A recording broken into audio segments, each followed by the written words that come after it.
ನಮಸ್ಕಾರ ನಮ್ಮ ವೀಕ್ಷಕರಿಗೆಲ್ಲ ನಮ್ಮ ಚಾನಲ್ಗೆ ಸ್ವಾಗತ. ಇವತ್ತಿನ ಮತ್ತೊಂದು ಕೃಷಿ ವಿಡಿಯೋಗೆ ನಮ್ಮ ವೀಕ್ಷಕರಿಗೆ ಸ್ವಾಗತ. ಇವತ್ತು ಬೀನ್ಸ್ ಕೃಷಿ, ಸಾಮಾನ್ಯವಾಗಿ ಒಂದು ತಿಂಗಳ ಬೀನ್ಸ್ ಕೃಷಿ ಯಾವ ರೀತಿ ಇರುತ್ತೆ ಅಂದ್ಬಿಟ್ಟು ಅದನ್ನ ಮಾಡೋದು. ಬೀನ್ಸ್ ಬಂದ ಮೇಲೆ ಎಷ್ಟು ಖರ್ಚಾಯ್ತು, ಎಷ್ಟು ಮಾರ್ಕೆಟ್, ಎಷ್ಟು ಲಾಭ ಬಂತು ಅಂತ ಕೇಳೋದಲ್ಲ. ಒಂದು ತಿಂಗಳ ಬೆಳೆನಲ್ಲಿ ಒಂದು ಬೀನ್ಸ್ ಕೃಷಿ ಮಾಡೋದಕ್ಕೆ ಎಷ್ಟು ಖರ್ಚಾಗುತ್ತೆ ಮತ್ತೆ ಬೆಳೆ ಹೇಗಿದೆ, ಅದು ಈ ಚಳಿಗಾಲದಲ್ಲಿ ಅದು ಮಾಡ್ಬೇಕಾದ್ರೆ ಯಾವ ರೀತಿ ಮುನ್ನೆಚ್ಚರಿಕೆಗಳು ತೆಗೆದುಕೊಳ್ಬೇಕು, ಈ ಎಲ್ಲಾ ಮಾಹಿತಿಗಳನ್ನ ನಮ್ಮ ಯುವ ರೈತರಾದ ಮಂಜುನಾಥ್ ಅನ್ನ ಕೃಷಿಕರಿದ್ರೆ ಅವರಿಂದ ಮಾಹಿತಿಗಳನ್ನು ತಿಳಿದುಕೊಳ್ಳೋಣ. ಮತ್ತೆ ಬೀನ್ಸ್ ಕೃಷಿ ಮಳೆಗಾಲದಲ್ಲಿ ಮಾಡೋದು ತುಂಬಾ ಈಜಿ, ಅಂದ್ರೆ ಚಳಿಗಾಲದಲ್ಲಿ ಮಾಡೋದು ತುಂಬಾ ಕಷ್ಟ. ಚಳಿಗಾಲದಲ್ಲಿ ಈ ರೀತಿ ಸಕ್ಸಸ್ಫುಲ್ ಆಗಿ ಮಾಡೋದಕ್ಕೆ ನೀವು ನೋಡ್ಬೋದು ಬ್ಯಾಕ್ ಸೈಡ್ ಯಾವ ರೀತಿ ಇದೆ. ಇದರಲ್ಲಿ ಖರ್ಚು ತುಂಬಾ ಉಳಿತಾಯ ಕಡಿಮೆ ಮಾಡಿದ್ದಾರೆ. ಸುಮಾರು ಅರ್ಧ ಎಕರೆನಲ್ಲಿ ಸುಮಾರು 20,000 ರೂಪಾಯಿ ಖರ್ಚು ಮಾಡಿ ಈ ಕೃಷಿ ಮಾಡಿದ್ದಾರೆ. ಇನ್ನೇನು ಆಲ್ಮೋಸ್ಟ್ ಹೂವು ಪ್ರಾರಂಭ ಆಗಿದೆ. ಇದನ್ನ ಇಷ್ಟು ಖರ್ಚು ಕಡಿಮೆ ಮಾಡೋದಕ್ಕೆ ಕಾರಣ ಏನು, ಅವ್ರು ತೆಗೆದುಕೊಂಡ ಕ್ರಮಗಳೇನು, ಇತ್ಯಾದಿ ಸೋಸ ಎಲ್ಲ ಇರುತ್ತಲ್ವಾ, ಈ ಎಲ್ಲಾ ಮಾಹಿತಿಗಳನ್ನ ತಿಳಿದುಕೊಳ್ಳೋಣ. ಈ ಎಲ್ಲಾ ಮಾಹಿತಿ ತಿಳಿದುಕೊಳ್ಳೋದಕ್ಕೆ ಮುಂಚೆ ನೀವು ನಮ್ಮ ಚಾನೆಲ್ ನಲ್ಲಿ ಒಂದು ಲೈಕ್ ಬಟನ್ ಅಂತ ಇರುತ್ತೆ, ಅದನ್ನ ಲೈಕ್ ಒತ್ತಿ. ಇದೇ ತರ ಕೃಷಿ ಸಂಬಂಧ ವಿಡಿಯೋಗಳನ್ನ ಮಾಡ್ತಾ ಇರೋದಕ್ಕೆ ನಮ್ಗೆ ಪ್ರೋತ್ಸಾಹ ಸಿಗುತ್ತೆ. Thank you. ಈಗ ವಿಡಿಯೋ ನೋಡ್ಕೊಂಡ್ ಬರೋಣ. ನಿಮ್ಮ ಹೆಸರು? ನಮ್ಮ ಹೆಸರು ಮಂಜು ಅಂದ್ಬಿಟ್ಟು. ಸರ್, ನಿಮ್ಮೂರು? ಕೋಡೂರು, ಮಾಲೂರು ತಾಲೂಕು ಕಸಬಾ. ಮಾಲೂರು ತಾಲೂಕು ಕಸಬಾ. ಸರ್, ಬೀನ್ಸ್ ಬೆಳೆ ಸುಮಾರು ಎಷ್ಟು ವರ್ಷಗಳಿಂದ ನೀವು ಮಾಡ್ತಾ ಇದ್ದೀರಾ ಸರ್? ಒಂದು 5 ವರ್ಷದಿಂದ ಮಾಡ್ತಾ ಇದೀವಿ ಸರ್. 5 ವರ್ಷದಿಂದ. ಪ್ರಮುಖವಾಗಿ ಇನ್ನ ಬೀನ್ಸ್ ಬೆಳೆ ಅಂತ ತಗೊಂಡಾಗ ಬೀಜಗಳ ಆಯ್ಕೆ ಅನ್ನೋದು ಒಂದ್ ಸ್ವಲ್ಪ ಪ್ರಮುಖವಾದ ಪಾತ್ರ. ಬೀಜಗಳ ಆಯ್ಕೆಯಲ್ಲಿ ನೀವು ಯಾವ ತರ ಬೀಜ ಬೆಳೆದಿದ್ದೀರಾ ಬೀನ್ಸ್ ಅಲ್ಲಿ? ನಾವು ಮುಂಚೆ ಎಲ್ಲ ಮರ್ಲಿಡ್ ಹಾಕ್ತಾ ಇದೀವಿ. ಈಗ ತಾಕತ್ ಮೇಲೆ ಡಿಪೆಂಡ್ ಆಗುತ್ತೆ. ತಾಕತ್ ಮೇಲೆ ಡಿಪೆಂಡ್ ಆಗುತ್ತೆ. ಈ ಡೈಮಂಡ್ ಅಂತ ಬಂದಿದೆ, ಬೆಳ್ಳಿ 4-5 ತರದ ಅರ್ಜುನ್ ಇದೆ. ಈ ಸತಿ ನಮ್ಮ ಸ್ವಂತ ಬೀಜನೇ ಉಣಿತೀವಿ. ನೀವು ಅಂದ್ರೆ ನಿಮ್ಮ ತೋಟದಲ್ಲೇ ಮಾಡಿ? ನಮ್ಮ ತೋಟದಲ್ಲಿ ನಾವೇ ಮಾಡ್ಕೊಂಡು ಸ್ವಂತ ಉಣಿದೀವಿ. ಯಾಕೆ ಈ ರೀತಿ ಐಡಿಯಾ ಬಂತು? ಬೀಜದ ಬೆಲೆ ಜಾಸ್ತಿ ಅಂತಾನ ಅಥವಾ ಟ್ರೈ ಮಾಡ್ಬೇಕು ಅಂತಾನ? ಇಲ್ಲ, ಅದು ಕಡ್ಡಿಗಳಲ್ಲಿ ಮೇಲೆ ಹಂಗೆ ಬಿಟ್ಟಿದ್ವಿ. ನೋಡೋಣ ನಮ್ದೇ ಸ್ವಂತ ನೋಡೋಣ ಈ ಸತಿ ಅನ್ಬಿಟ್ಟು ನಮ್ದೇ ಸ್ವಂತವಾಗಿ ರೈತರು ಒಂದ್ ಸ್ವಲ್ಪ ಈ ವಿಜ್ಞಾನಿಗಳ ತರ ಹೊಸ ಪ್ರಯೋಗಗಳು ಮಾಡ್ತಾನೆ ಇರ್ತಾರೆ. ಒಂದೊಂದು ಏರಿಯಾದಲ್ಲಿ ಒಂದೊಂದ್ ತರ. ನೀವು ಬಂದು ನಿಮ್ಮ ಸ್ವಂತ ಬೀಜನೇ ನಾಟಿ ಮಾಡಿ ಯಾವ ರೀತಿ ಬೆಳೆ ಆಗುತ್ತೆ ಅಂತ ಟ್ರೈ ಮಾಡ್ತಾ ಇದ್ದೀವಿ. ಈಗ ಬೇಸಿಗೆ ಸ್ಟಾರ್ಟ್ ಆಗ್ತಾ ಇದೆಯಲ್ವಾ? ಬೇಸಿಗೆ ಸ್ಟಾರ್ಟ್ ಆಗೋ ಟೈಮಲ್ಲಿ ಒಂದ್ ಸ್ವಲ್ಪ ಬೀನ್ಸ್ ಬೆಳೆ ಅನ್ನೋದು 1-2 ಕೊಯ್ಲಿಗೆಲ್ಲ ಎಂಡ್ ಆಗ್ಬಿಡ್ತದೆ. ಬಿಸಿಗೆ ಕಾಯಿ ಲೆಂತ್ ಬರೋದಿಲ್ಲ. ಇಂಥ ಟೈಮಲ್ಲಿ ಬೀನ್ಸ್ ಬೆಳೆನ ನೀಟಾಗಿ ಕಾಪಾಡ್ಕೊಳ್ಳೋದಕ್ಕೆ ನೀರಾವರಿ ವಿಧಾನ ಯಾವ ರೀತಿ, ಎಷ್ಟು ದಿನಕ್ಕೆ ನೀರು ಕೊಡ್ಬೇಕು, ಎಷ್ಟೊತ್ತು ಕೊಡ್ಬೇಕು, ಇದೆಲ್ಲ ಒಂದ್ ಸ್ವಲ್ಪ ಮಾಹಿತಿ ಕೊಟ್ರೆ ತುಂಬಾ ಚೆನ್ನಾಗಿರುತ್ತೆ. ಬಿಸಿಲು ಕಾಲದಲ್ಲಿ 2 ಅವರ್ ಕೊಡ್ಬೇಕಾಗುತ್ತೆ. ದಿನ ಕೊಡ್ಬೇಕು? ದಿನ 2 ಅವರ್ ಕೊಡ್ತೀವಿ. ಮಳೆಗಾಲದಲ್ಲಾದ್ರೆ ಏನು ಬೇಕಾಗಿಲ್ಲ ಅಷ್ಟೊಂದ್ ನೀರು. ಇವಾಗ ಇದು ಅಂಬುಗಳು ಚೆನ್ನಾಗ್ ಬರಲ್ಲ, ನೀರ್ ಸಾಕಾಗಿಲ್ಲ ಅಂದ್ರೆ. ಹೋಗಲ್ಲ. ಹೌದು, ಚೆನ್ನಾಗ್ ತಣುವಿದ್ರೆ ಮೇಲಕ್ ಹೋತೈತೆ. ಚೆನ್ನಾಗಿ ತಂಪಾಗಿಟ್ರೇನೆ ಬೇಸಿಗೆನಲ್ಲಿ. ತುಂಬಾ ಜನ ಈ ಮಲ್ಚಿಂಗ್ ಪೇಪರ್ ಹಾಕಿ ಬೆಳಿತಾರೆ. ನೀವು ಇಲ್ಲಿ ಗಮನಿಸೋದಾದ್ರೆ ಮಲ್ಚಿಂಗ್ ಪೇಪರ್ ಹಾಕಿಲ್ಲ, ಬೀಜ ಎಲ್ಲಾ ನಾಟಿ ಮಾಡಿ ಏನು 1 ತಿಂಗಳ ಮೇಲೆ ಆದಂಗಿದೆ. ಗೊಬ್ಬರ ಕೊಟ್ಟು ಏನೋ ಸಾಲ್ವ್ ಮಾಡ್ದಂಗಿದ್ದೀರಲ್ವಾ? ಹೌದು, 15 ಕೊಟ್ಟು ಮೂಟೆ ಗೊಬ್ಬರ ಸಾಲ್ವ್ ಮಾಡಿದೀವಿ. 15.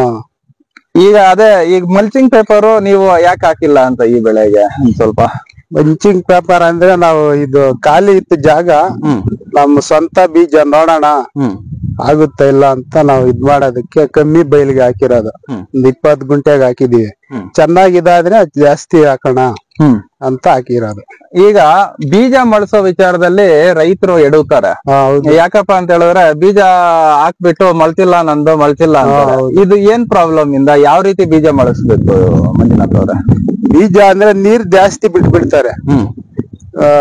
ನೀರು ಬಿಟ್ಟು ಮಾರನೇ ದಿನ ಬೀಜ ಉಡಿ, ಆಮೇಲೆ ಸುಮ್ನೆ ಇದು ಚಕ್ಕೆ ಹಾಕ್ದಿರ ಬಿಡ್ಬೇಕು. ಜಾಸ್ತಿ ನೀರ್ ಬಿಟ್ಟಾಗ ಏನಾಗುತ್ತೆ, ಎಲ್ಲ ಕೊಳ್ತೋಗುತ್ತೆ. ಕಮ್ಮಿ ನೀರ್ ಬಿಡ್ಬೇಕು, ಮಳೆಯವರ್ಗುನು ಕಮ್ಮಿ ನೀರ್ ಬಿಡ್ಬೇಕು. ಆಮೇಲೆ ಮಳೆತ ಮೇಲೆ ನೀವು ಎಷ್ಟನ ಬಿಡಿ, ನೀರು ನಡೆಯುತ್ತೆ. ಮತ್ತೆ ಒಂದು ಬೀಜ ಮಳೆತು ಒಂದು 10 ದಿನ 12 ದಿನ ಟೈಮಲ್ಲಿ ಈ ಸಸಿಗಳು ಸಾಯುತ್ತೆ. ಇದಕ್ಕೆ ಏನ್ ಕಾರಣ, ಮತ್ತೆ ಅದನ್ನ ಹೆಂಗೆ ಕಂಟ್ರೋಲ್ ಅಲ್ಲಿ ಇಟ್ಕೋಬೇಕು? ಅದು ಭೂಮಿನಲ್ಲಿ ಪ್ರಾಬ್ಲಮ್ ಇರ್ತೈತೆ. ನಮ್ದ್ರಲ್ಲಿ ಏನು ಇವಾಗ ಸತ್ತಿಲ್ಲ. ಲಾಸ್ಟ್ ಟೈಮ್ 4 kg ಡೈಮಂಡ್ ಉಣಿದ್ವಿ. ಒಂದ್ 12 ಟನ್ ಕೊಯ್ಲ್ ಬಂದಿತ್ತು. ಅಂದ್ರೆ ಒಂದ್ ಎಕರೆಗೆ ಹಾಗೆ ನಮ್ ಭೂಮಿಗಳಲ್ಲಿ ಏನು ಕೊಳೆಯೋದು ಗಿಡ ಸಾಯೋದು ಅದೇನಿಲ್ಲ ಏನಿಲ್ಲ ತೊಂದ್ರೆ ಏನಿಲ್ಲ. ಆ ರೀತಿ ಒಂದೊಂದ್ ಕಡೆ ಒಂದೊಂದ್ ತರ ಆ ಇರುತ್ತೆ. ರೀತಿ ಏನಾದ್ರು ತೊಂದರೆ ಬಂದ್ರೆ ಏನಾದ್ರು ಕಂಟ್ರೋಲ್ ಮಾಡೋದಕ್ಕೆ ಏನ್ ಮಾಡ್ಬೇಕು ಅಂತ ಏನಾದ್ರು ಐಡಿಯಾ ಇದೆ? ಇದೇ ಬದ್ದು ಪೆಸ್ಟಿಸೈಡ್ ಬಿಡ್ಬೇಕಾಗುತ್ತೆ. ಪೆಸ್ಟಿಸೈಡ್ಸ್ ಯಾವ್ದಾದ್ರು ಹೇಳ್ತೀರಾ? ನಾವು ಕ್ಲೋರಾ ಬಿಡಿಸಿದ್ದೀವಿ. ಕ್ಲೋರಾ ಕರೆಕ್ಟ್ ಅಂತ ಬರುತ್ತೆ, ಅದ್ ಬಿಟ್ಟಿದೀವಿ. ಬೇರೆ ನಮ್ ಇದ್ರಲ್ಲಿ ಏನು ಅಂತ ಪ್ರಾಬ್ಲಮ್ ಏನಿಲ್ಲ. ಗಿಡ ಸಾಯೋ ಪ್ರಾಬ್ಲಮ್ ಇಲ್ಲ. ನೀವು ಹುಳುಗಳಿಗೋಸ್ಕರ ಮತ್ತೆ ಕರಾಟೆ ಏನೋ ಯೂಸ್ ಮಾಡಿದ್ದೀರಾ ಅಷ್ಟೇ. ಇನ್ನ ಒಟ್ಟಾರೆ ಈಗ ಬೆಳೆಗೆ ನೋಡೋದಾದ್ರೆ ಎಷ್ಟು ದಿನ ಆಗಿರ್ಬೋದು? ಒಂದ್ ತಿಂಗಳ ಮೇಲೆ 10 ದಿವಸ ಆಗಿದೆ. ತಿಂಗಳ ಮೇಲೆ 10 ದಿವಸ. ಈಗ ಸುಮಾರು ಜನ ಏನ್ ಮಾಡ್ತಾರೆ, ಬೀನ್ಸ್ ಹಾಕ್ಬಿಟ್ಟು ಒಂದು ಟೈನ್ ಹಾಕ್ಬಿಟ್ಟು ಒಂದೇ ಒಂದ್ ಬಳ್ಳಿ ಸುತ್ತಾರೆ. ನೀವು ಈ ತರ ಜಿಗ್ಜಾಗ್ ಫಾರ್ಮೆಟ್ ಅಲ್ಲಿ ಹಾಕಿದಿರಲ್ಲ, ಇದಕ್ಕೆ ಏನ್ ರೀಸನ್? ಅಲ್ಲ ನೋಡೋಣ ಅನ್ಬಿಟ್ಟು ಹಾಕಿರೋದು. ನಮ್ಗೆ ಇಷ್ಟ ಇದು ಸ್ವಂತ ಬೀಜ ಅಲ್ವಾ? ಅಲ್ಲಲ್ಲ, ಇದು ಟೈನ್ ಅದೇ 2 ಸ್ಟೆಪ್ ಎಳ್ದಿದೀವಿ. ಫಸ್ಟ್ ಸೆಂಟರ್ಗೆ ಒಂದ್ಸತಿ ಎಳ್ದಿದೀವಿ. ಫಸ್ಟ್ ಇಲ್ಲಿ ಪ್ಲಾಸ್ಟಿಕ್, ಆಮೇಲೆ ಸೆಂಟರ್, ಆಮೇಲೆ ಮೇಲೆ ಮೇಲೆ ಗಟ್ಟಿ ವೈರು. ಈಗ ಮೇಲೆ ಚಪ್ರ ತರ ಹಾಕ್ತಾರಲ್ವಾ, ನೀವ್ ಹಾಕಲ್ವಾ? ಚಪ್ರಕ್ ಬಂದ್ರೆ ಹಾಕ್ತಿವಿ, ನೋಡೋಣ. ಬಿಸಿಲು ಜಾಸ್ತಿ ಇದೆ ಅಲ್ಲ, ಒಂದ್ ಬಿಟ್ಟು ಒಂದ್ ಹಾಕ್ಬೇಕು ಅನ್ಕೊಂಡಿದೀವಿ. ಒಂದ್ ಬಿಟ್ಟು ಒಂದು ಸಾಲ್ ಬಿಟ್ಟಿದ್ ಸಾಲು ಏನಿಲ್ಲ. ಈಗ ಆಲ್ರೆಡಿ ನಿಮ್ದು ಗಮನಿಸೋದಾದ್ರೆ ಇಲ್ಲಿ ನೋಡಿ, ಆಲ್ಮೋಸ್ಟ್ ಎಲ್ಲ ಮೇಲೆ ಒಂದೊಂದ್ ಕಾಣಿಸ್ತಾ ಇದೆ. ಹೌದು. ಈಗ ಇನ್ನ ಕೋಲ್ಡ್ ಇದೆಯಲ್ವಾ, ಗಿಡ ಬೆಳವಣಿಗೆ ಆಗುತ್ತೆ ನೋಡಿ, ಎಲ್ಲ ಬಂದಿದೆ. ಹಾಕ್ಬೇಕಾಗುತ್ತೆ. ನೋಡೋಣ. ಈಗ ಸ್ಟಾರ್ಟಿಂಗ್ ಅಲ್ಲಿ ಒಂದು ಗೊಬ್ಬರಗಳು ಏನೇನ್ ಕೊಡ್ತೀರಾ ಇದಕ್ಕೆ? ಸ್ಟಾರ್ಟಿಂಗ್ ಅಲ್ಲಿ ತಿಪ್ಪೆ ಗೊಬ್ಬರ 2 ಲೋಡ್ ಹಾಕಿದೀವಿ ಇದಕ್ಕೆ. ಆಮೇಲೆ ಮೊನ್ನೆ ಸಾಲ್ ಮಾಡಿಸಿದೆ, 15 ಒಂದ್ ಮೂಟೆ ಹಾಕಿದೀನಿ. ಅದ್ ಬಿಟ್ಮೇಲೆ ಡ್ರಿಪ್ ಅಲ್ಲಿ ಬಿಡ್ತಾ ಇದೀನಿ ಗೊಬ್ಬರ. 1261 ಬಿಟ್ಟಿದೀವಿ. ಯಾರ ಕಂಪ್ನಿದು? ಯಾರದು? ಅದನ್ನ ಬಿಟ್ಟು ಇನ್ನೇನಾದ್ರು ಇನ್ನೇನು ಕೊಟ್ಟಿಲ್ಲ ಅಷ್ಟೇ. ಮುಂದಕ್ಕೆ ಈಗ ಅಂದ್ರೆ ಚಪ್ಪರ್ಕ್ ಹೋದ್ಮೇಲೆ ಹೂವ ಪಿಂದ ಸ್ಟಾರ್ಟ್ ಆದ್ರೆ 13045 ಕೊಡ್ತೀವಿ. 13045. ಆಮೇಲೆ ಇದು ಬೂಸ್ಟ್ ಕೊಡ್ತೀವಿ. ಆ ತರ ಕಾಯಿ ಮೇಲೆ ಡಿಪೆಂಡ್, ಬೆಳೆ ಯಾವ ರೀತಿ ಇರುತ್ತೋ ಆ ತರ ಕೊಟ್ಕೊಂಡು ಅದ್ರ ಮೇಲೆ ಗೊಬ್ಬರ ಚೇಂಜ್ ಮಾಡ್ತೀರಾ. ಇನ್ನ ಔಷಧಿ ವಿಚಾರಕ್ಕೆ ಬರೋಣ ಮಂಜುನಾಥ್ ಅವರ. ಇವಾಗ ಇಲ್ಲಿ ತನಕ ನೀವು 1 ತಿಂಗಳು 10 ದಿನ ಆಗಿದೆ ಅಂತ ಹೇಳಿದ್ರ, ಎಷ್ಟು ಔಷಧಿ ಹೊಡೆದಿರ್ಬೋದು ನೀವು? ನಾವು 5 ಔಷಧಿ ಹೊಡೆದಿವಿ. 5 ಔಷಧಿ ಹೊಡೆದಿದ್ದೀರಾ. ಇದರಲ್ಲಿ ಬರುವಂತ ಮೈನ್ ಪ್ರಾಬ್ಲಮ್ ಏನಂತ ಹೇಳಿ, ಇವಾಗ ಬೇಸಿಗೆ ಅಲ್ವಾ, ಟ್ರಿಪ್ಸ್ ಜಾಸ್ತಿ ಬರುತ್ತೆ. ಆಮೇಲೆ ಮಳೆಗಾಲದಲ್ಲಾದ್ರೆ ಕಾಪಿ ರೋಗ ಬರುತ್ತೆ. ಇದು ಇವಾಗ ಕಾಪಿ ರೋಗ ಏನು ಬರಲ್ಲ, ಬೇಸಿಗೆ ಇರೋದ್ರಿಂದ ಟಿಪ್ಸೇ ಜಾಸ್ತಿ. ಟ್ರಿಪ್ಸ್ ಆಮೇಲೆ ಹೂವ ಪಿಂದೆ ಉದುರೋಗ್ತೈತೆ, ಅದಕ್ ಕೊಡ್ಕೊಳ್ಬೇಕಾಗುತ್ತೆ ಅಷ್ಟೇನಾ? ಈಗ ಟ್ರಿಪ್ಸ್ ಗೆ ಹೊಡೆಯೋದಾದ್ರೆ ನೀವು ಯಾವ್ದು ಜಾಸ್ತಿ ಯೂಸ್ ಮಾಡೋಂತ ಒಂದು ಔಷಧಿ ಅಂದ್ರೆ? ಒಂದೇ ಔಷಧಿ ಹೊಡಿಯಕ್ ಆಗಲ್ಲ, ಒಂದೊಂದ್ ಸತಿ ಚೇಂಜ್ ಮಾಡಿ ಹೊಡಿತಾ ಇರ್ತೀವಿ. ಚೇಂಜ್ ಮಾಡಿ ಅಂದ್ರೆ ಯಾವ್ದಾದ್ರು ಹೇಳೋದಾದ್ರೆ? ಸ್ಟಾರ್ಟಿಂಗ್ ಎಕ್ಸ್ ಬೋನಸ್ ಹೊಡೆದಿದೀವಿ. ಆಮೇಲೆ ಮತ್ತೆ ಬೇರೆ ಹೊಡೆದಿವಿ, ಇದು ಚೆನ್ನಾಗಿ ಬರ್ಲಿ ಅಂದ್ಬಿಟ್ಟು. ಆಮೇಲೆ ಚೇಂಜ್ ಮಾಡ್ತಾ ಇರ್ತೀವಿ ಒಂದೊಂದ್ ಸತಿಗೊಂದೊಂದು. 4ನೇ ಮದ್ದು ಹೊಡೆದಿವಿ. ಈಗ ಈ ಸ್ಟೇಜ್ಗೆ ಇಷ್ಟು ಸ್ಪ್ರೇ ಮಾಡಿದೀರಾ ಅಷ್ಟೇ. ಇನ್ನ ಇಲ್ಲಿಂದ ಆಚೆಗೆ ಹುಳ ಏನಾದ್ರು ಬೀಳುತ್ತಾ ಈ ಟೈಮಲ್ಲಿ? ಹುಳ ಕಮ್ಮಿನೇ ಬೀಳೋದು, ಸಲ್ವೆ ಇದೆಯಲ್ಲ, ಹುಳ ಹೂವ ಪಿಂದೆ ಬಂದಾಗ ಹುಳಕ್ ಕೊಡ್ಕೊಳ್ಬೇಕಾಗುತ್ತೆ. ಹುಳಕ್ಕೆ ಆ ಟೈಮಲ್ಲಿ ಮಾತ್ರ. ಈಗ ಮತ್ತೆ ಬೀನ್ಸ್ ಚಿಗುರಿ ಕಾಯಿ ಕೊಯ್ಯುತ್ತೆ ಅಂತಾರ, ಅದ್ ನಿಜಾನ? ಕೊಯ್ಯುತ್ತೆ. ಅದು ತಂಪಿದ್ರೆ ಭೂಮಿಯಲ್ಲೇ ಚಿಗುರು ಕಾಯಿ ಕೊಯ್ಯುತ್ತೆ. ಬೇಸಿಗೆನಲ್ಲಿ ಸ್ವಲ್ಪ ಕಷ್ಟ. ಮಳೆಗಾಲದಲ್ಲಾದ್ರೆ ಲಾಸ್ಟ್ ಟೈಮ್ 19 ಕೊಯ್ಲ್ ಪಿಕಿಂಗ್ ಮಾಡಿದ್ವಿ. 19 ಕೊಯ್ಲು? ಅದು ನೀವ್ ಹೇಳಿದ್ರ ಡೈಮಂಡ್. ಆದ್ರೆ 1 ಎಕರೆಗೆ 2 ಲಾರಿ ಲೋಡ್ ತಿಪ್ಪೆ ಗೊಬ್ಬರ ಹಾಕಿದ್ವಿ. ಚೆನ್ನಾಗಿ ತಾಕತ್ತಿತ್ತು. 19 ಕೊಯ್ಲ್ ಪಿಕಿಂಗ್ ಮಾಡಿದ್ವಿ. Super sir. 1 ಎಕರೆ ವಿಸ್ತೀರ್ಣದಲ್ಲಿ 12 ಟನ್ ಅಂದ್ರೆ ಹುಡುಗಾಟದ ಮಾತಲ್ಲ, ತುಂಬಾ ಟಾಪ್ ಬೆಳೆ ಆಗಿರ್ತದೆ. ಹೌದು.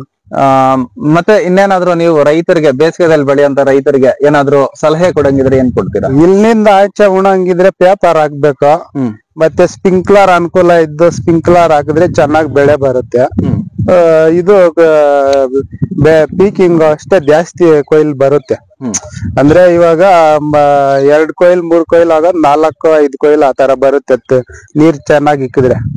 ಸ್ಪ್ರಿಂಕ್ಲರ್ ಹಾಕಿ ಬೇಸಿಗೆದಲ್ಲಿ ಬಂದು ರೇಟ್ಗಳ ವಿಚಾರ ರೇಟ್ಗಳ ವಿಚಾರ ಅಂದ್ರೆ 100 ರೂಪಾಯಿ ಮೇಲೆ ಹೋಗುತ್ತೆ. 100 ರೂಪಾಯಿ ಮೇಲೆ. ಈಗ ಈ ಸರ್ತಿ ಏನೋ ತುಂಬಾ ಬಿಸಿ ಅಂತ ಇದಾರೆ. ಬಿಸಿ ಜಾಸ್ತಿ ಅಂತ ಹೇಳ್ತಾ ಇದಾರೆ. ಅದೇ ಸ್ಪ್ರಿಂಕ್ಲರ್ ಹಾಕಿ ಮಾಡಿದ್ರೆ ಚೆನ್ನಾಗಿ ಬೆಳೆದ್ರೆ ರೇಟ್ ಅಲ್ಲಿ ಏನು ಮೋಸ ಆಗಲ್ಲ.